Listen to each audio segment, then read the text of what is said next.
ఈ వీడియో చూసే ముందల జై హనుమాన్ అని కామెంట్ చేయండి.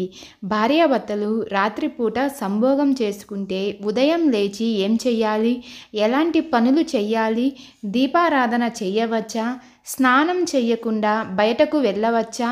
ఖచ్చితంగా మంచం పైన ఉన్న దుప్పట్లు శుభ్రం చెయ్యాలా? స్నానం చెయ్యకుండా ఇంట్లో పనులు చేసుకోవచ్చా అని ఇప్పటికీ చాలామందికి డౌట్ అలాగే ఉంది. ఈ ప్రశ్నలన్నిటికీ సమాధానాలు ఈ వీడియోలో చెప్పబోతున్నాను. వీడియోని స్కిప్ చేయకుండా చూడండి. చాలామంది రోజు నిత్య దీపారాధన చేస్తుంటారు. అలా రోజు దీపారాధన చేసేవాళ్ళు రాత్రి సంభోగం చేసుకుంటే ఉదయం లేచి తలస్నానం చేస్తేనే పూజ చెయ్యాలి అని పూజ చెయ్యడమే మానేస్తారు. భార్యాభర్తల కలయికని సంభోగం అంటారు. మగవాళ్ళు అయితే ఖచ్చితంగా తలస్నానం చేశాకే పూజ చెయ్యాలి అని పండితులు సూచిస్తున్నారు. ఆడవాళ్ళు అయితే తలస్నానం చేయాల్సిన అవసరం లేదు. ఎందుకంటే ఆడవారి పాపిటన గంగాదేవి నివాసమై ఉంటుంది. కాబట్టి పూజ చేసే ముందు స్నానం చేసి పాపిట మీద కుంకం పెట్టుకొని పూజ చెయ్యవచ్చు అని పండితులు చెబుతున్నారు. కానీ ముఖ్యమైన కార్యక్రమాలు అప్పుడు భార్యాభర్తలు సంభోగం చేసుకుంటే ఖచ్చితంగా ఇద్దరు తలస్నానం చెయ్యాలి.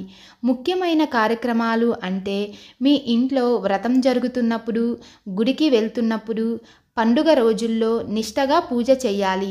లేకపోతే దేవుడి ఆగ్రహానికి గురి అవుతారు. అంతేకాకుండా చాలామంది ఉపవాసాలు ఉంటారు.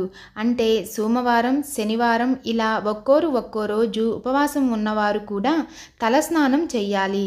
భార్యాభర్తలు సంభోగం చేసుకున్న తరువాత రోజు ఉపవాసం ఉండాల్సి వస్తే వారు ఖచ్చితంగా తలస్నానం చెయ్యాలి. ఇలాంటి రోజుల్లోనే భార్యాభర్తలు సంభోగం చేసుకుంటే తప్పనిసరిగా తలస్నానం చెయ్యాలి.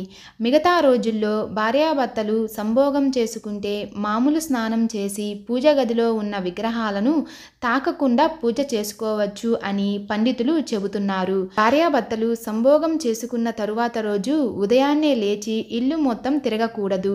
అలా తిరిగితే ఇల్లు మైలు అంటుతుంది. అందుకని నిద్ర లేగానే బాత్రూంలోకి వెళ్ళి స్నానం చేసి అప్పుడు ఇల్లు మొత్తం తిరగాలి. పూజ చెయ్యాలి అనుకుంటే ఇల్లు మొత్తం శుభ్రంగా తుడిచి పసుపు నీళ్లు చల్లి పూజ చెయ్యాలి.